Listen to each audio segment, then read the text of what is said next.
get a gauge on where the middle is here. I guess right here, and we can pull the chairs down a little bit. How's that? Since there are four of us. Yeah, there we go. Well, please have a seat. Good morning. Good morning. Delighted to be here with the participants from Reno High School. This is Unit 3.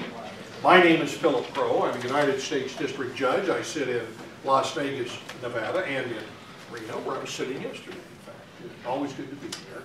And I'll let my colleagues introduce themselves. Mr. King. Good morning. My name is Patrick King. I work for the Office of Bar Counsel for the State Bar. I mentioned I have a great job. I get to counsel good attorneys, and I prosecute the bad ones. My name is Leah Wiles, and I'm a professor in the Political Science Department at the University of Nevada in Reno, and I'm very happy to be here today. Good morning. I'm Dr. Robert Dickens, also a professor of political science at the University of Nevada, Reno. Welcome and good luck. And if you'd please introduce yourselves and your teacher. Good morning. I'm Brittany Blair. I'm William Pettis.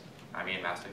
I'm Juliana Gordon. Our unit coach is Mr. Matthew Oakes, and our teacher is Mr. Richard Clark. And thank you so much for judging us today. Great, thank you. It's good to be with you. We have selected Unit 3, question number 2, for your prepared response. You'll have 4 minutes to provide that response, after which we'll have 10 minutes for follow-up questions. The question number 2 reads as follows. How does the right to due process of law protect an individual's right to life, liberty, and property? How would you distinguish between procedural and substantive due process?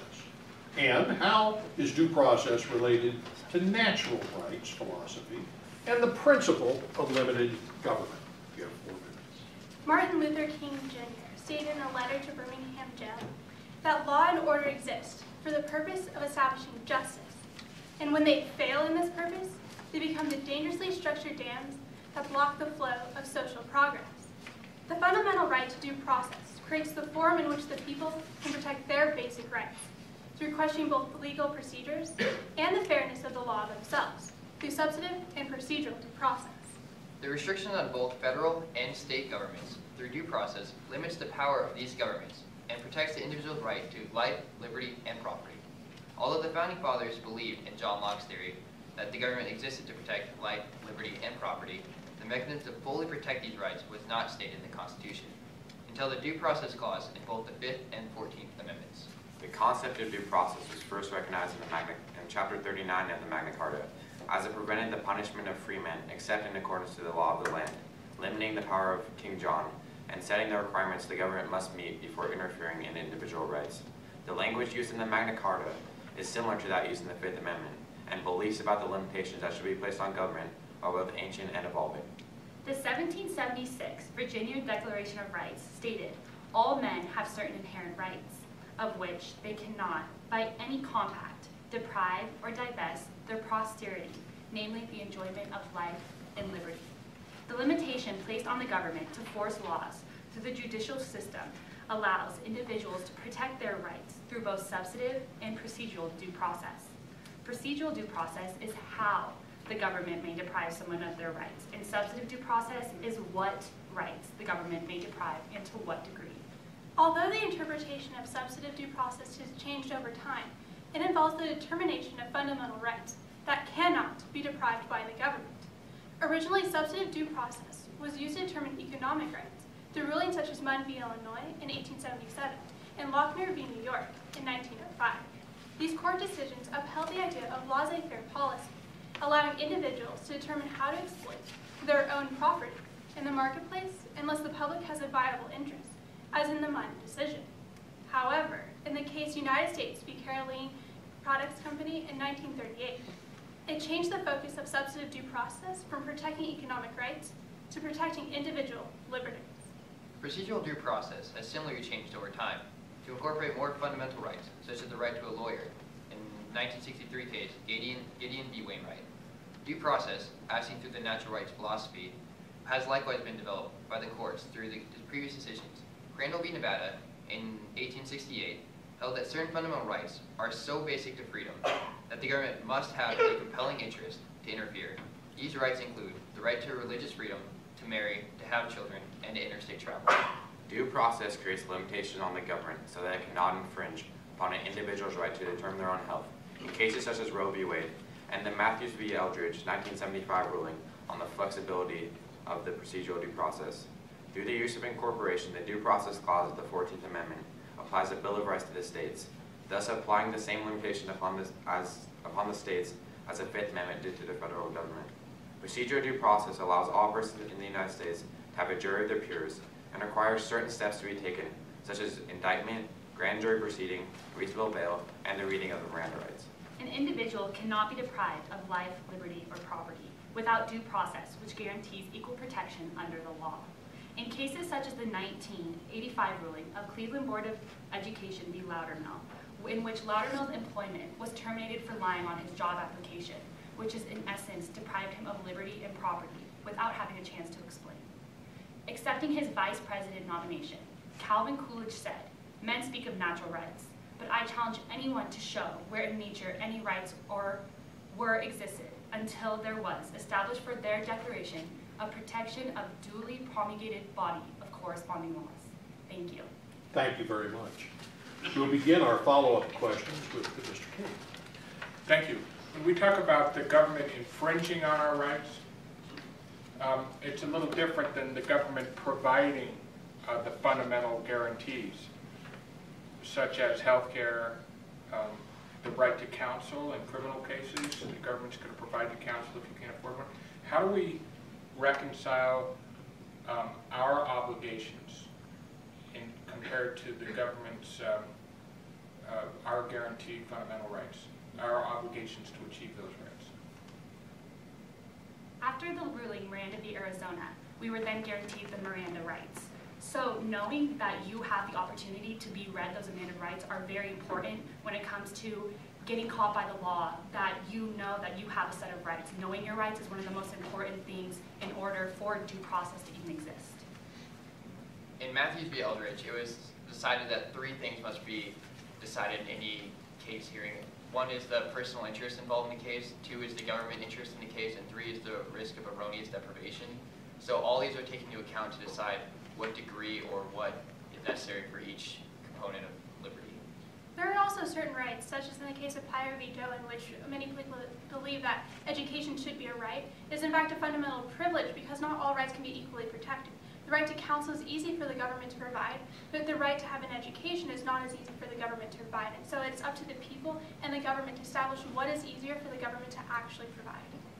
Furthermore, it's your responsibility to keep yourself in good upstanding with the law. For example, as you become a felon, your due process rights decrease in jail. For example, if you are caught you're caught not behaving, you can be put in solitary confinement, and they have very limited due process. They don't have a chance to say their side of the story, and a judge will just put them in. Thank you, Professor Warren. Yes.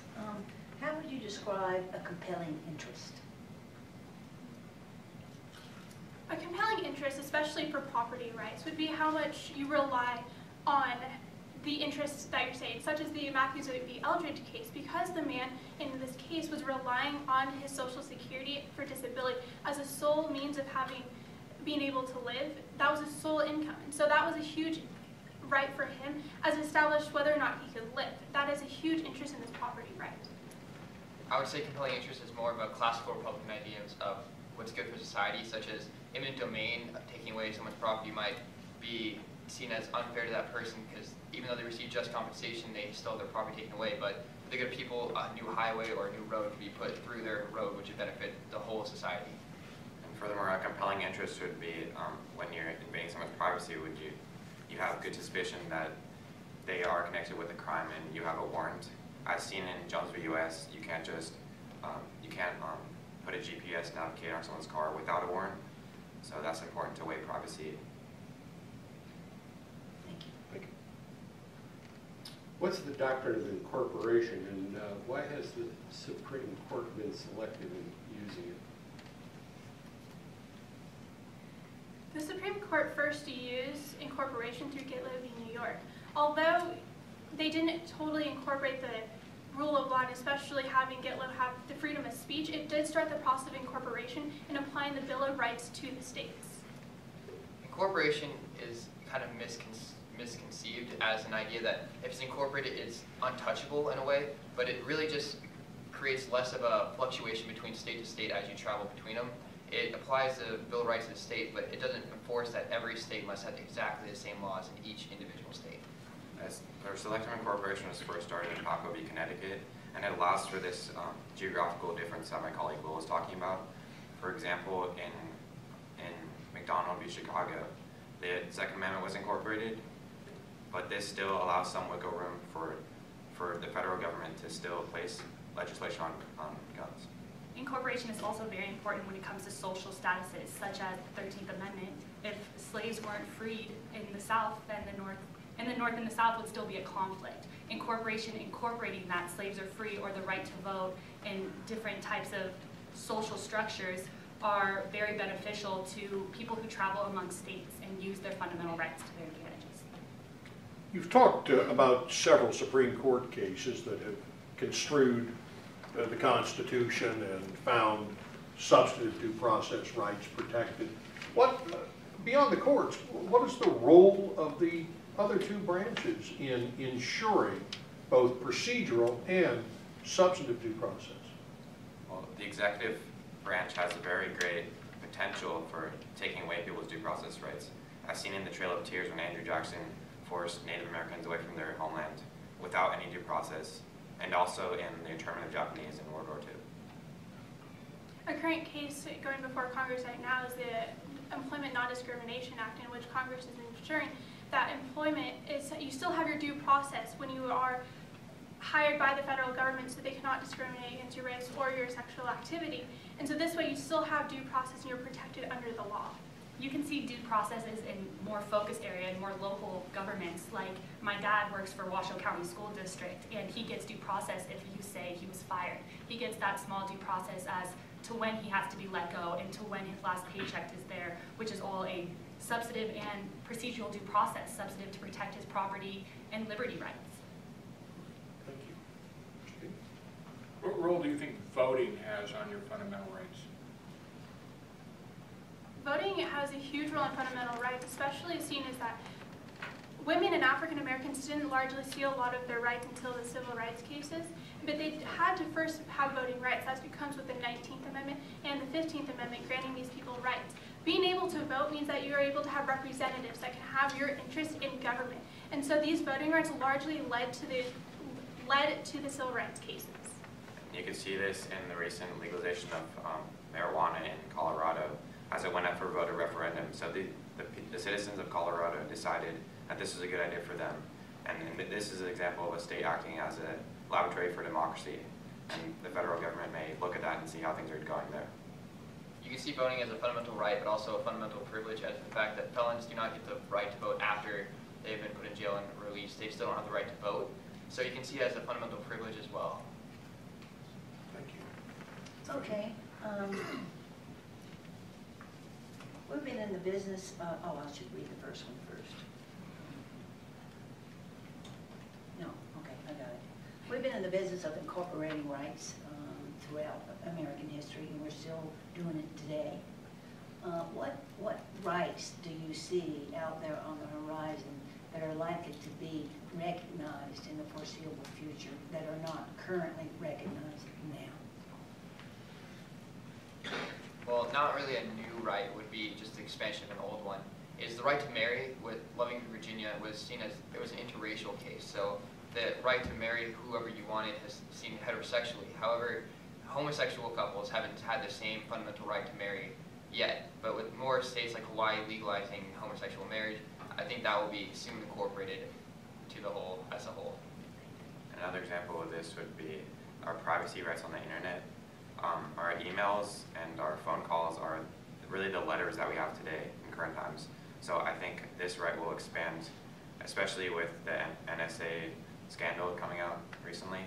There's popular support for our privacy rights on the internet to be expanded. Another right that will be seen is the right of immigrant children for those who have been brought into the country when they are only 2 or 3, and they largely are citizens of the United States.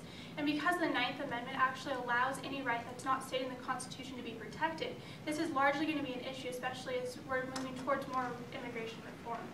Another right you'll see also is the huge debates on Second Amendment, whether the state's rights to regulate the Second Amendment and how far they can go in defining constitutionality of the Second Amendment. All right. Let me turn to unenumerated rights. Give me your position, or your views, I should say, on the unenumerated rights that have been cloaked in the, or cast as substantive due process rights. And are there other unenumerated rights, not yet enumerated rights, that you think should be recognized? One right that has been recent especially is the right of money and as a freedom of speech, and that's in the Citizens United v. FEC, in which this freedom to be able to spend money on a political candidate is seen as a freedom of speech. And so it's not enumerated in the Constitution, but it is a penumbra and it's a shadow under the freedom of speech. Thank you. Unless you watch old TV shows, you wouldn't know how pure TV and radio used to be compared to how it is now in terms of language, moral, fiber, and stuff like that. We have to stop you mid-question. Yeah, we don't. We'd love to continue. I'll tell you. You've done a wonderful job. Yeah. Congratulations.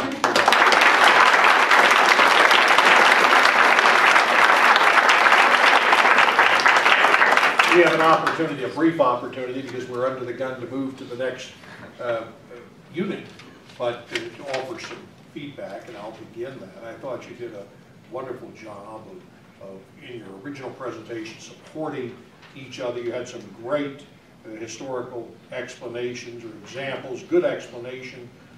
I thought a procedural and substantive due process articulated very, very clearly and very helpfully to me. And obviously, when I started to throw you, I think, on the unenumerated rights, you came right back with the penumbra, which is a term that only somebody would use who actually had thought about unenumerated rights, and I thought it was quite good. So, yeah, I thought your opening discussion of the scope of what we're doing was really, really good. And then I was waiting for how are they going to do on the questions, and you were quick, right on it. Really thought you did a great job. Thank you. Thanks. excellent. Wow. You came out really, really strong and you stayed there. And I think that's wonderful. It was great to see. I really appreciated the way in which you used cases and examples to illustrate the points that you were making at any given point in time. And it's superb the way that you handled it. Thank you very much. Very well done, tightly researched. What I particularly liked is that you used not only the political philosophers, but cited case law, and then linked all of that to contemporary public policy issues. Thank you. Great good luck to you. Thanks very much.